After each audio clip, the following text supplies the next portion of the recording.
If I was to ask you a question of what do you want more of in your life, what would you think of? We might say, I want more food if you're hungry. I want more money. I want more quality time with my family. I want more playtime. What is it that would fill in the blank for you? What do you want more of in your life physically?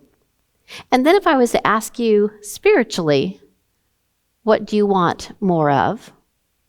What would your answer be? My answer is, I want more of Jesus. I want more of Jesus' spirit, his power, his blessings, his miracles in my life. And the great thing is you can have more. You can be on the outside as an observer, or you can be in the vicinity and learn a little bit more. Or you can be what we call the inner circle. See, Jesus, he had a lot of people that followed him because he was very popular. I mean, I would, even if I wasn't searching for a savior, I would go see this man who I heard could walk on water. I would go see this man that I heard could heal my blind neighbor. That's pretty cool. So some people followed him because he was popular. He was the excitement of the day. So people would go to Jesus and they would watch, what is he going to do now? Who do you think he's going to heal? And then you had people that went because, well, there's free food sometimes. If you're hungry, he can take a little, turn it into much, and he can feed a multitude. That's pretty cool. So maybe I'll follow him for the freebies, maybe for that free lunch. And then you have the people that followed him because it's free health care. Right? I mean, really, you have a problem, you go to this man, more than likely you're going to get healed. And then he had his disciples. He had a large group that followed him. And then he had what I call his inner circle. He had 3 disciples that on certain occasions when he was going to call just a few away, it would be these 3 every single time. And I don't know what it was that was different about their personalities that Jesus wanted them to be in his inner circle. But it was always consistently these 3. Their names was Peter, James, and John. Wouldn't you like to be in his inner circle? Wouldn't you like to be in a crowd, and if he's going to go do something spectacular, he calls your name out of the crowd? He had an inner circle. These were the ones that he would lean upon and he would call upon, and he would say, come go with me. Let's see behind the scenes. I don't know about you, but when I'm watching a movie, it's always interesting if I get to hear the backstory, the behind the scenes, because that's where the real stuff takes place. That's where you find out really what they're made of when you hear their backstory.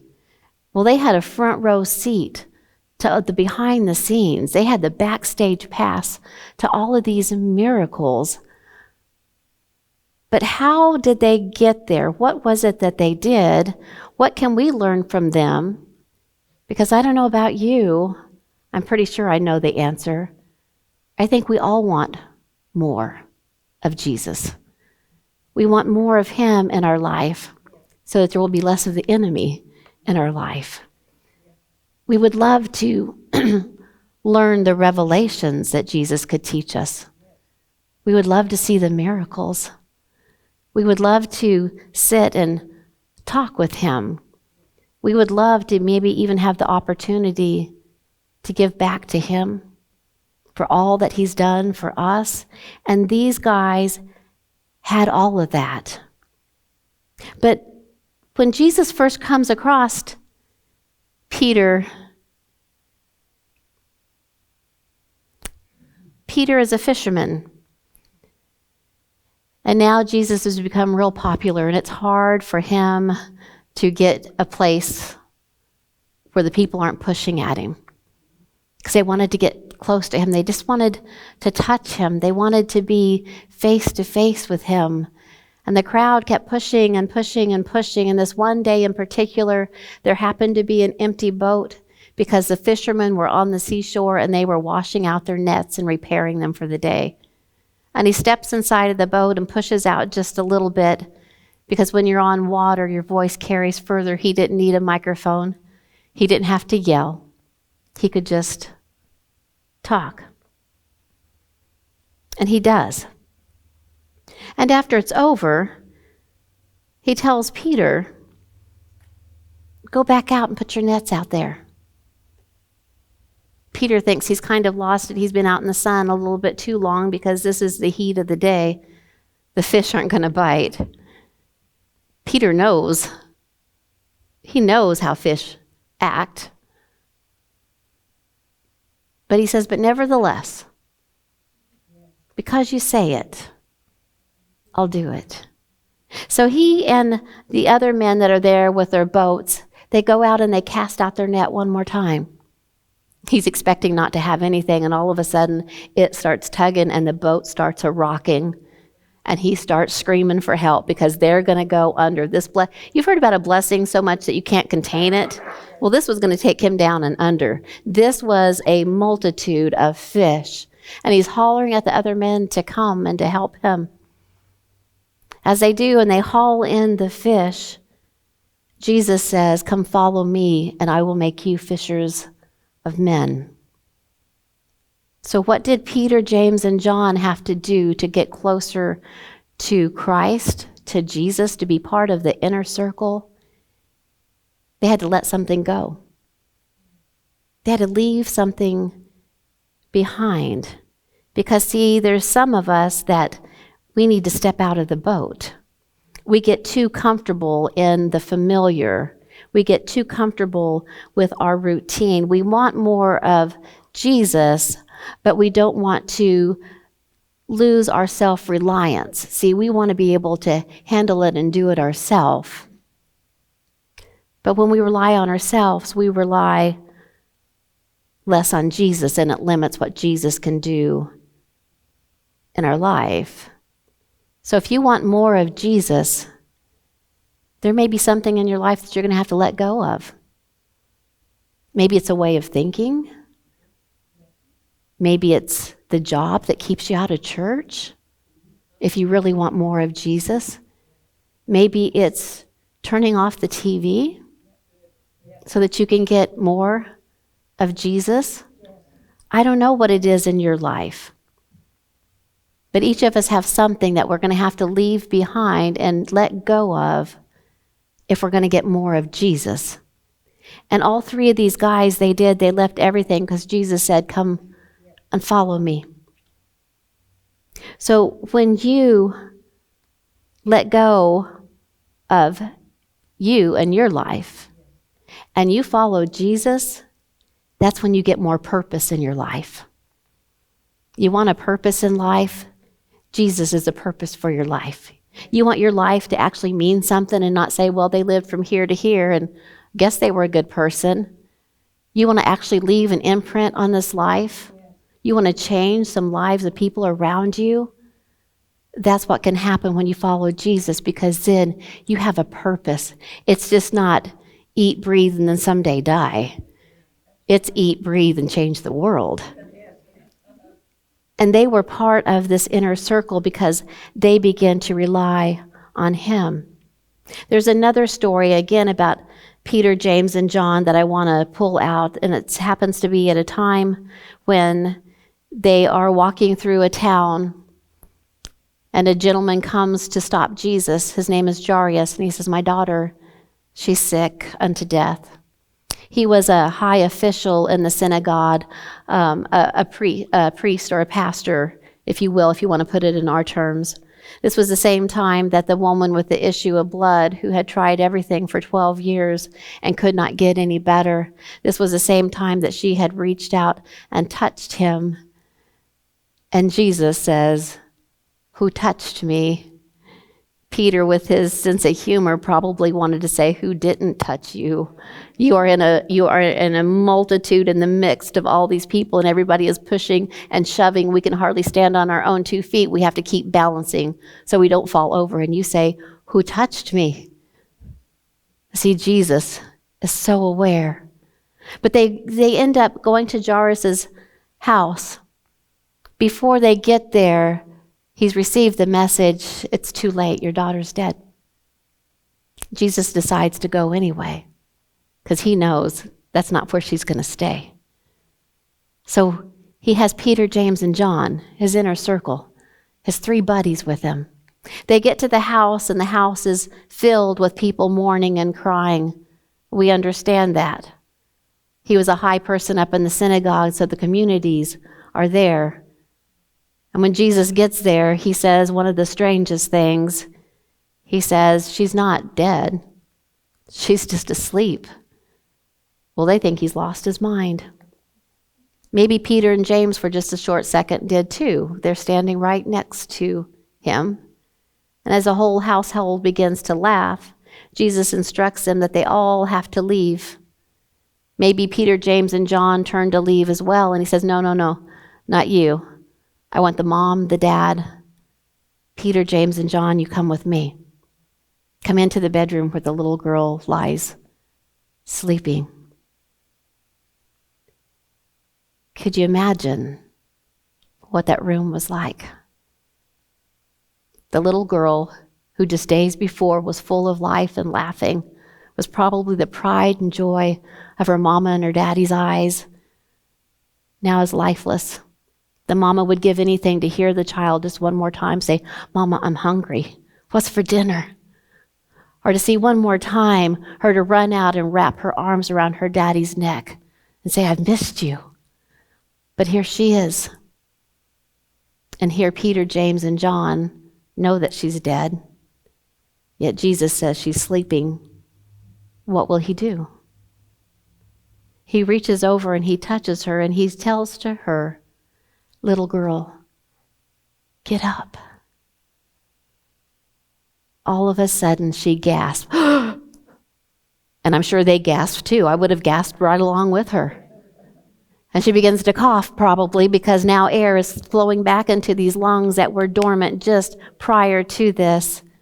And she begins to cough, and he says, "Get her something to drink." Could you imagine being there, being on the inside? You were an eyewitness to what Jesus was doing behind the scenes because you were in his inner circle. They had more of Jesus. This lets them know that when you will do what's not popular, you may have to step away from the crowd. They may say, "You're crazy. Why do you keep going to church? You're crazy. It's not doing anything for you." You may have to be the unpopular one that leaves the crowd and pushes the crowd that you used to hang with, pushes them back outside. But if you do that, you will see Jesus bring to life things that you thought were dead in your life. You will see him resurrect dreams that you thought, well, that boat sailed. That dream's never going to come to pass. You will see him breathe life into a relationship that you thought was hopeless. You can see him breathe life back into your body again. When you have the backbone to step away from what's popular or just going with the crowd, and you have the backbone to stand up and say, "No, I'm not going to do that. That's not like the life that I want to lead because I want less of that in my life. I want more of Jesus in my life." See that inner circle, they only now got a purpose because they left something behind for something better. They know now that parts of their lives can be resurrected. What was once dead can live again. The other thing that they teach us in another story is Jesus one day says to Peter, James, and John, "Come go with me up to the mountaintop." Okay. It's kind of nice. There's not going to be this huge crowd following us. That mountain's a really nice place. Maybe we can get up there and kind of relax. Maybe we're going to have a picnic. I don't know. But as they walk up to the mountain, after walking up there, It's quiet. It's peaceful. They don't have to think about where we're going to feed these people and who has this issue and can we push the crowd back on this side and how long are we going to be here and maybe I should have ate a little bit more lunch because he's going to keep preaching until it's dark. They don't have to have any of that worry, so they get to actually relax. And as they relax, they fall asleep. But when they wake up, what they wake up to has startled them more than anything that they possibly have ever seen in their entire life. Have you ever been startled out of a sleep and it takes you just a minute to focus? Well, thankfully, there was 3 witnesses because they might think I've lost my ever-loving mind, but my buddies lost their minds too, so I guess we're going to go down together. But when they wake up, they hear voices and they see Jesus, but Jesus isn't alone. They see 2 other men with him. They see Moses on one side and they see Elijah on the other side. And it's Jesus in the middle, but it doesn't look like Jesus that they saw just a few minutes ago because he is shining so bright. It's hard to even look up at his face. We have to kind of look down because the radiance is so brilliant. His clothes are shining. His feet are shining. His hair, his face. They've never seen anything like this. They don't know what to do at this moment. Do we fall to our knees and worship? Do we say something? Do we pray? Do we pretend we don't see? What do we do? I've never been in this situation before. They probably looked at each other and nudged and said, you're seeing this, right? Wow. Can you believe this? You see it too? Yeah, okay, we all see it. What do we do? I don't know. I don't know what we do. And you know those people, or maybe you're that person that when they get a little bit nervous, they don't shut up. They just start rambling. They just start talking. Well, Peter decides to be the one that's just going to ramble and start talking, and he wants to come up with a plan of what they should do. And he loudly starts with his plan of we need to build tabernacles to each of these, and he's going on with his plan, and a voice from the clouds yells loud and clear, which is God's voice, and it interrupts Peter, and he says, listen to my son. This is my son. Do what he says. In other words, Peter, shut up. You're wanting to know what to do in your life. Shut up for a minute. You know, I'm as guilty of that too. I'll be talking to God about this is unfair and it's not right and I don't know what to do and I'm so confused and which way am I going to go? And he's like, if you would just shut up. I think I could tell you, but you're on this path where you just keep it rambling. Maybe we need to shut up a little bit more. Maybe we need to listen to what God has to say. Peter was interrupted because God says, this is my son. I want you to listen to him. In other words, turn off the noise in your brain. What voices are you listening to? What are those voices telling you? Does the enemy have the microphone in your brain? And Jesus is just that still small voice that you don't pay attention to? He says, if you want to get close to me, if you want to be in my inner circle, sometimes you need to shut up. And you need to just listen. Listen to what I want to say to you. I will give you revelations. I will tell you about some mysteries in life. I will tell you what to do with your life. I will tell you what job to apply for. I will tell you who to date. I will tell you who to trust. But you have to listen. See, when you are in his inner circle, then you can get revelation. So not only can you get purpose when you learn to let go of what you need to let go of to follow him. Not only when you decide to stand for him and maybe push other things away, will you get things brought back to life that you thought were dead in your life, but also when you begin to listen, he'll give you revelations. How amazing is that? The very last one that I want to talk about is another time It's the last time that we read about where he calls Peter, James, and John away with him. And this was before he was going to be taken to the cross. He took his 11 disciples and he said, "Come go with me to the garden." This was his favorite place to pray, the Garden of Gethsemane. It was his private place. It was a place where he would go to quiet all the noise. And usually he went alone and he looked forward to that time. But this time, it was different. This time he didn't really want to go alone. So he pulled his 11 disciples and he says, "Come with me." And then when they got to the garden, he wanted to walk a little bit further and he called out to Peter, James, and John. This is one of the few times in the Bible that we see that God, Jesus in flesh, has a need. And he says, "I want you to keep watch, and I want you to be here with me. Just stay here with me." This was what Jesus was going to experience, was one of the lowest days of his life in human form, emotionally. He knew what was ahead of him. He even asked if it could be a different way. But Peter, James, and John, being human and being tired, they fell asleep. Jesus goes back to where they are again and he wakes them up and he says, "Stay with me. Stay with me." See, we don't want to be in a situation that's uncomfortable, and I get that. When somebody has a disease, sometimes the visitors aren't quite as much because the visitors, that makes them uncomfortable and they don't know what to say. They don't know what to do to help, so they stay away.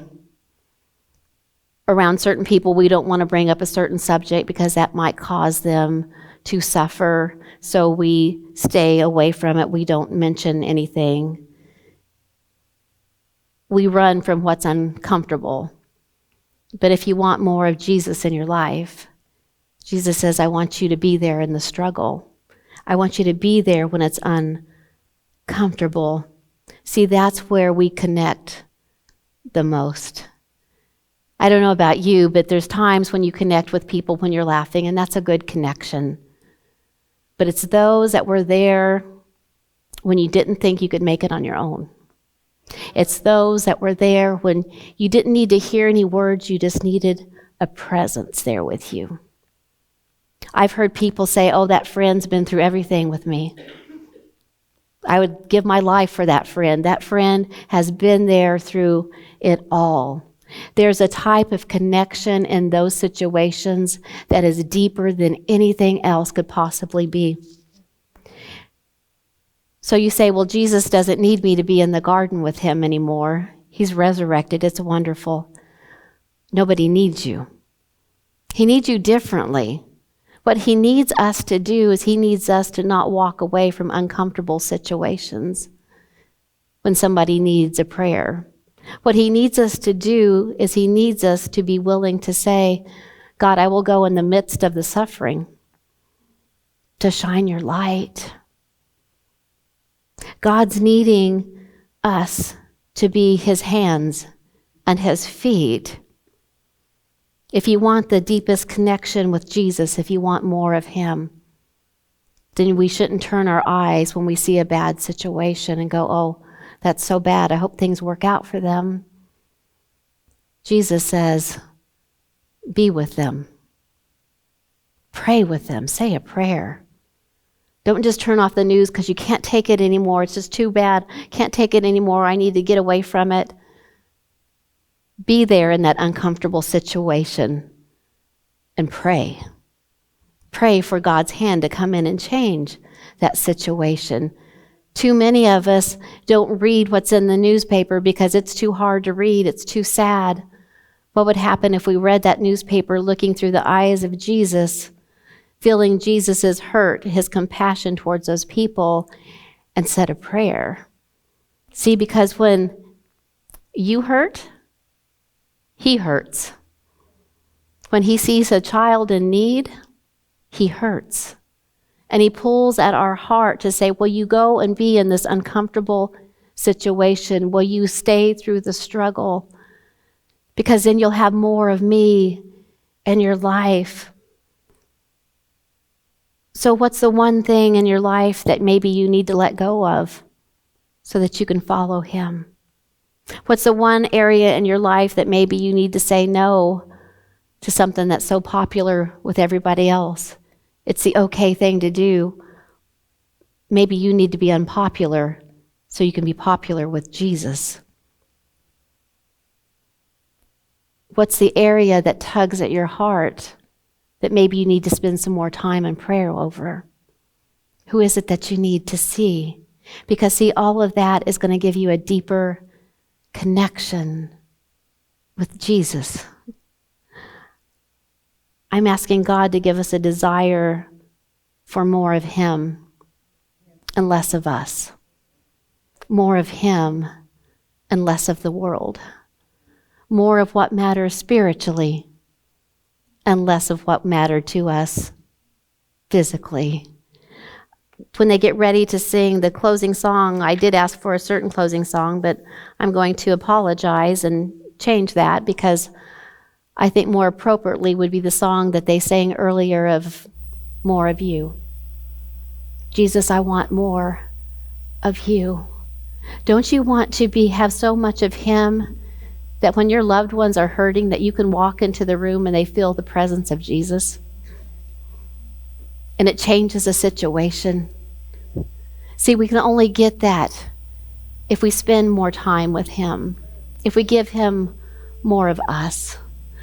So tonight in closing, you have time before we lock up the doors and prepare for our week. Right now, hopefully you don't have the distractions of a TV or your cell phone. You don't have out your grocery list. Right now you're sitting in church, surrounded by his presence. So if you want to leave this place different than when you came in, if you want your life to mean more, if you want more revelation, if you want more impact in this world, if you want more joy in your heart, you have an opportunity right now because he's just waiting. He needs vessels, he needs people, he needs friends. Have you in prayer ever told him, I'm sorry that the world's this mess. I'm sorry that people are hurting your heart. I've told him I don't ever want to hurt your heart, but if I have, I'm sorry. Have you, rather than your list of this is what I need, have you stopped and said, what do you need? Jesus, what do you need from me? Do you need me just to sit here with you? Do you need me to sing you a song? Do you need me to tell you a joke? Do you need me to pray for somebody? Do you need me to make that phone call? Do you need me to buy that gift? What is it that you need? Because see, when we fulfill his needs, oh, you won't have a need one. He'll take care of all of them. So if you're tired of having more of you and more worry and more of stress and more of the enemy in your life, you have a chance right now to, when they sing this, to sing it from the bottom of your heart. If I don't need more TV time, I don't need more friends, I don't need more money, because see, that money can't hug me. My heart's broken. Those friends sometimes won't have time for me when I need a shoulder to cry on. Lord, what I need is I need more of you. You want the best life ever? Invest in his life. And you'll have the greatest purpose and the greatest joy and the greatest peace that you've ever experienced in your life. And maybe when he looks down and he's going to call on people, he might say, I want my inner circle. I want those that will go where I tell them to go.